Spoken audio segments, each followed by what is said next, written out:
Alright, hey everyone.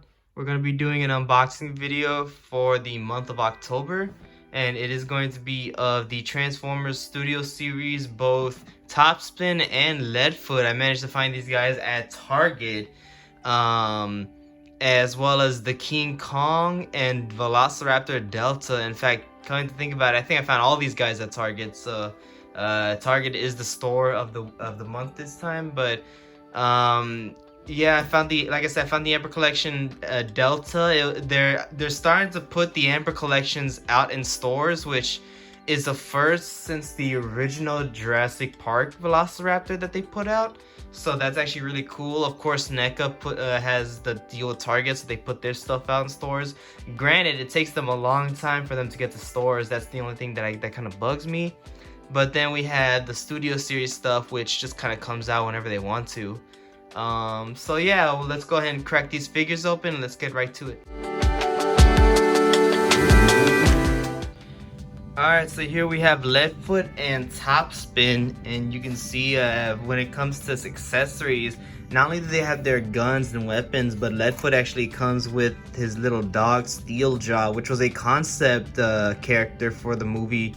Sadly, it wasn't used for the film itself, but you know, it's kind of cool that they at least gave him accessory. I wish more Studio Series figures came with more accessories. I feel like Hasbro's kind of being just a little cheap with their accessories. Just cause like, I mean, even like Soundwave for some reason hasn't come with Ravage. You know, and even like the Dark of the Moon version only comes with Laserbeak. He doesn't come with his weapon, so it's kind of annoying how Hasbro does the whole accessories things, but I'm glad they at least gave Steeljaw to Leadfoot. And if I'm correct, I believe Leadfoot is a Target exclusive, so just be aware of that. But when it comes down to when it comes to accessories, he has these missile pods. They're very, very loose, but I believe they're supposed to go on here. But like I said, they're so loose that it's kind of, you know, you got to be careful with how you mess with them. But when it comes to Leadfoot, I think of the three, I honestly would say he's actually the best. I really love the detail on the head. I think that looks just really good and again pretty accurate. I love how, because I know a lot of people, they don't like simplistic transformers simplistic transformations because, you know, man, that missile pod. A lot of times when they're simple, especially for deluxes, they give off like they had these huge backpacks, these back kibble that kind of ruined the figure. I think because of Leadfoot's just stout design, is very big, you know, very big gut design. The kibble actually had, like, the car actually has somewhere to kind of go, and so you don't even notice the backpack. And he's a short character too. He's supposed to be a fairly short character, so you know, the simplicity and the transformation, I think, really kind of adds to it. And there actually is, he actually has knee articulations, which I find interesting. I think it's actually foot articulation, but considering that, you know, again, his foot moves right here, I don't know. But still, either way, I mean, when it comes down to like this, you know, Leadfoot, I think, came out really good. We have Topspin here, who I think looks fairly good. I know a lot of people, you know, you have those people out there who say the original is better than Studio Series.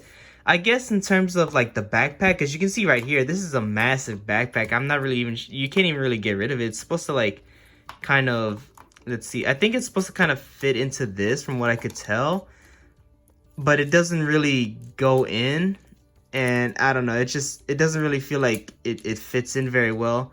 But I mean, you know, even with that said, I mean, I know a lot of people, they're so hung up about, you know, the Studio Series isn't that great or whatever, but I mean, look, I think this version of Topspin is actually much better looking in terms of, like, when you just look at the front and you compare it to the movie version, I think that this came out a lot better.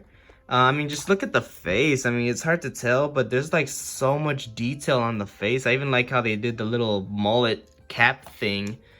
And yeah, I mean, now his claws are made and his guns are made out of very, very soft rubber. And I'm not gonna lie, it has warped the guns to where they don't really go straight. So that is a downside. That is a downside. I wish they had just used a much stiffer plastic or something. And I'll say this, they used a stiffer plastic for Leadfoot's smaller guns, but taking them out of the dang packaging was a pain in the butt, because I feel like I almost broke this one trying to get it out.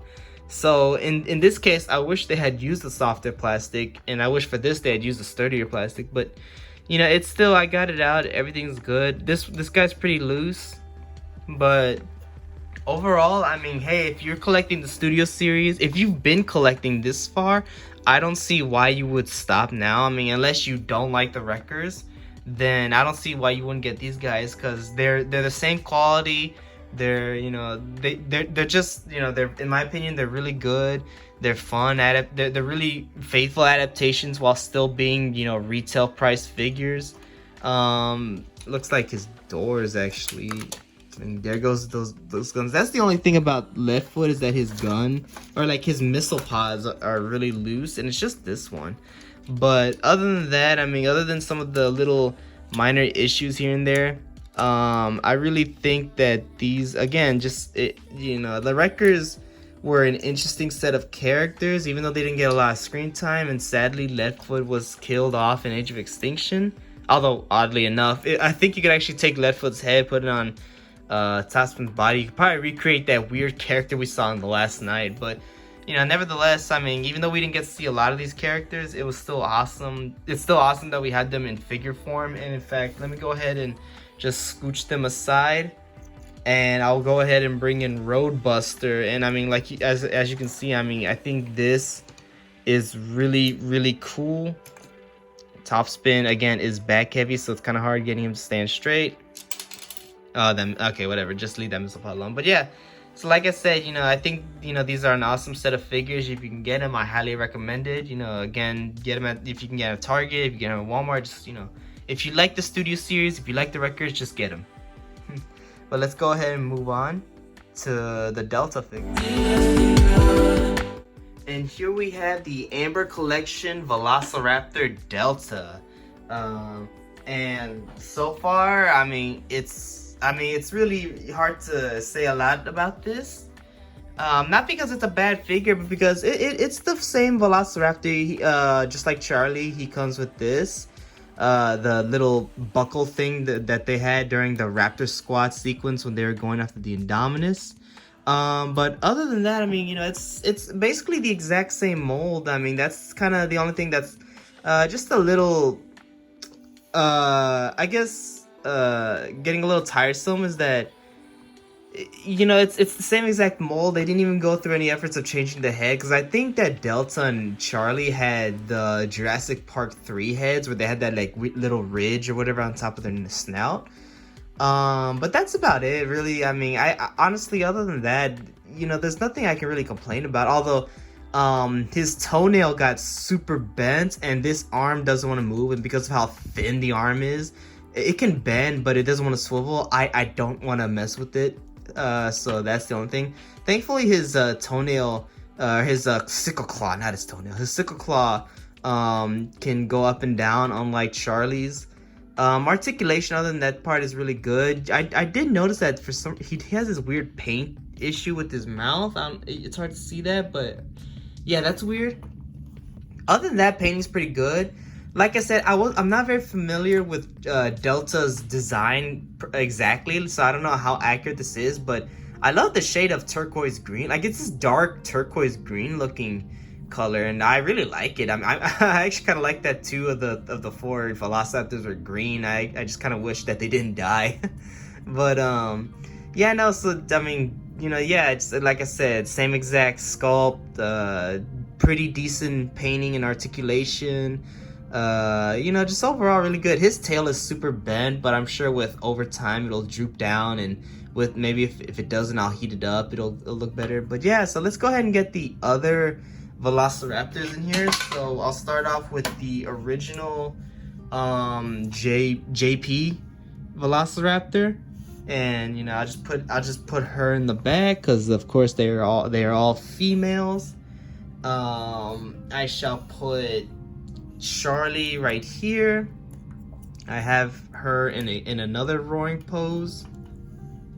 Just a little bit of a squatting pose. There we go. I think that looks pretty cool. That's pretty dynamic. I have Blue like this.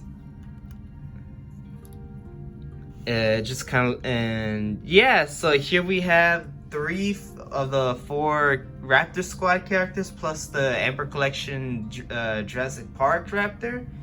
I did see pictures of Echo, and just like everybody else, I am pretty disappointed in the paint job. It looks more like the Lost World version, with the tiger stripes. So I don't know what they were going for with that design, but maybe they're just retconning the Echo's look for some reason. I don't know, but either way, I mean, I still get it, especially if they're gonna put it in Target just like Delta. I'll definitely get it. I just wish that they didn't do that with Echo, because I mean, it'd be nice to have a full.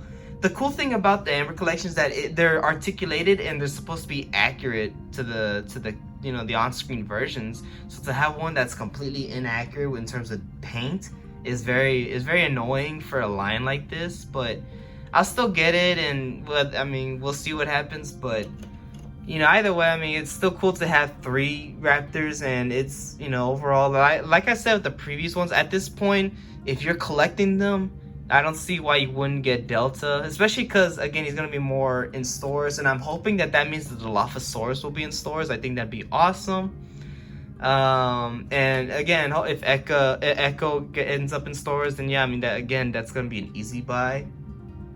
So yeah, I don't see why you wouldn't get these.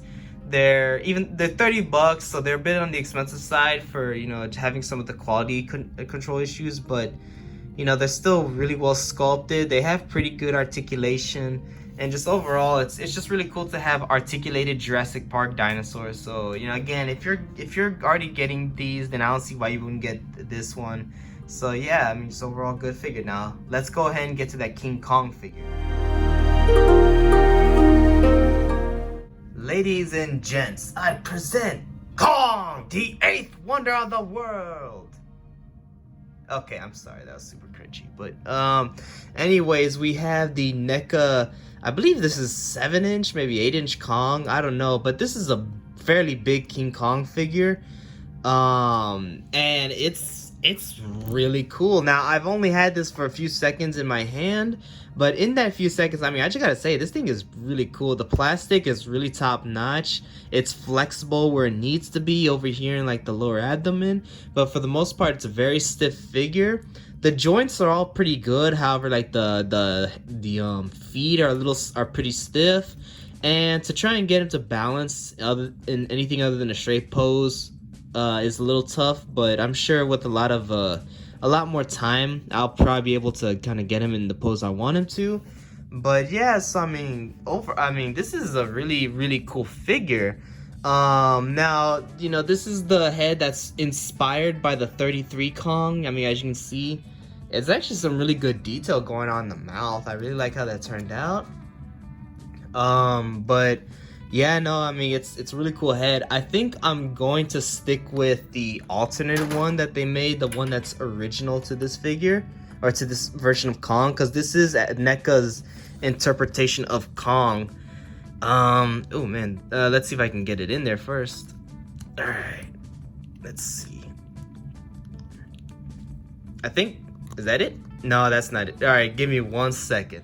All right, so after a minute of a lot of man strength, as I heard someone once say, I finally got the second head on. Now, I will say this, there are some paint defects going on. It's hard to tell, but like there's some pink going on right here around the eyes.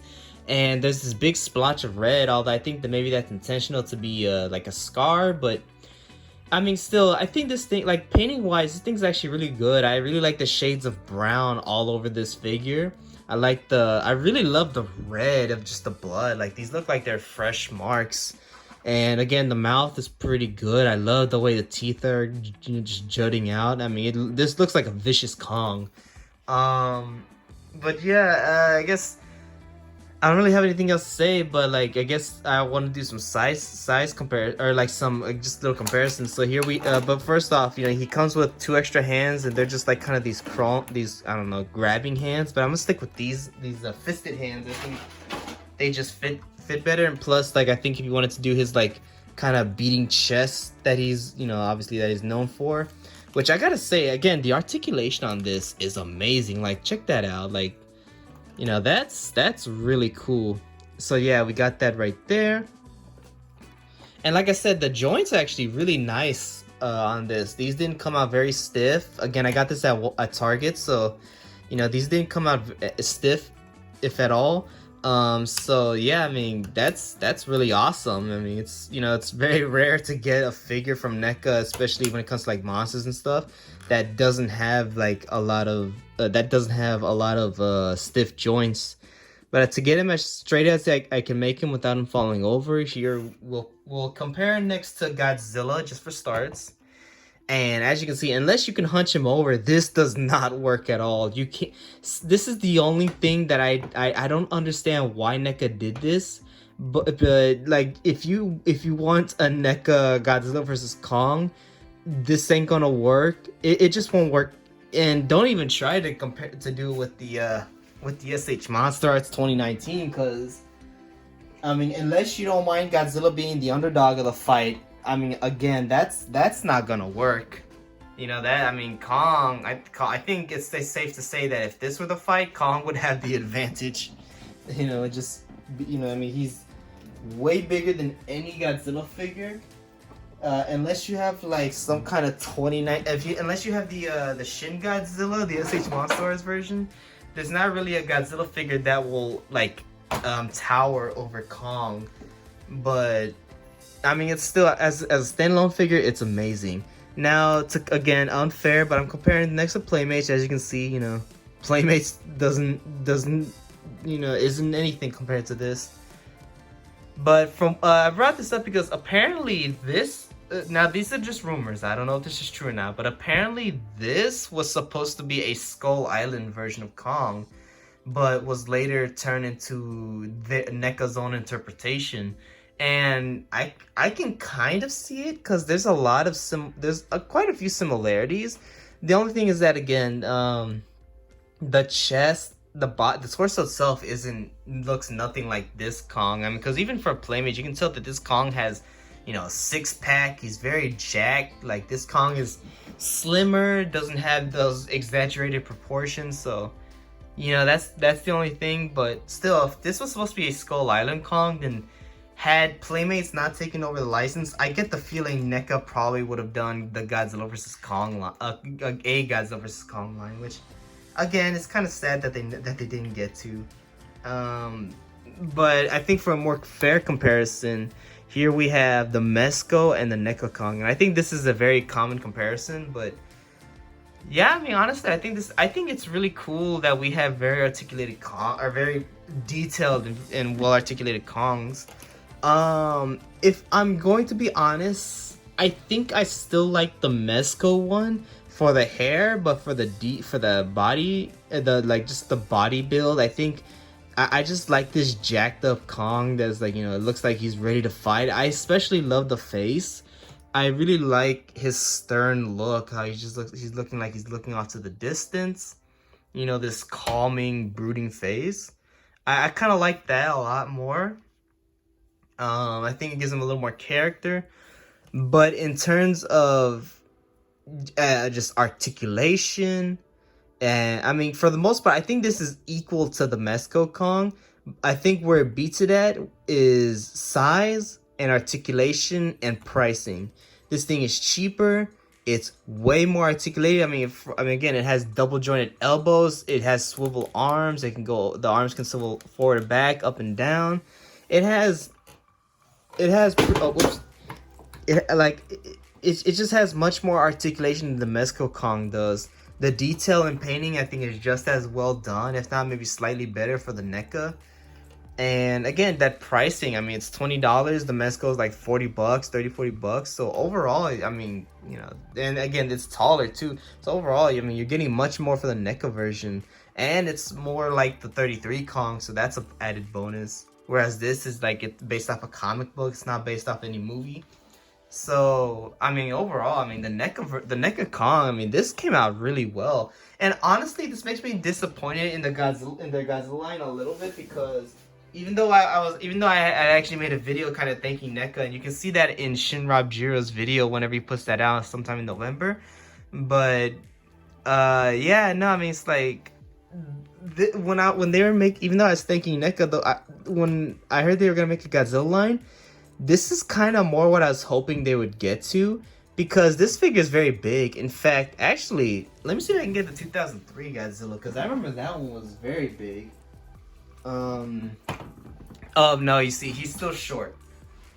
But I mean, just look at that. You know, like, again, it's such a shame NECA lost the license, because I think had they gone further, this is what we would have. This is like probably what we would have gone to. In fact, you can see right here. I mean, this is a great figure in terms of detail and painting.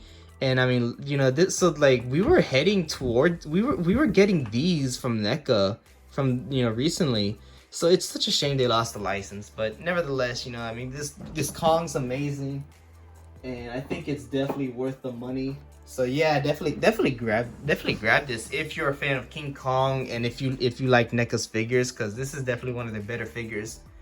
But anyways, let's go ahead and wrap this up. I'm pretty sure the videos are going to be a long video anyway, so let's get right. Alright, I want to thank y'all for sticking through another one of my long videos. I hope y'all enjoyed this one. You know, if you wanna see pictures of my sculptures, even some of my collectibles, I will be posting pictures. I post pictures of them on my my Instagram page, Giovanni Arts and Collectibles. I probably won't be posting pictures of these guys, just cause, you know, again, like I said in the last video, I want to keep this focus more. I want to start.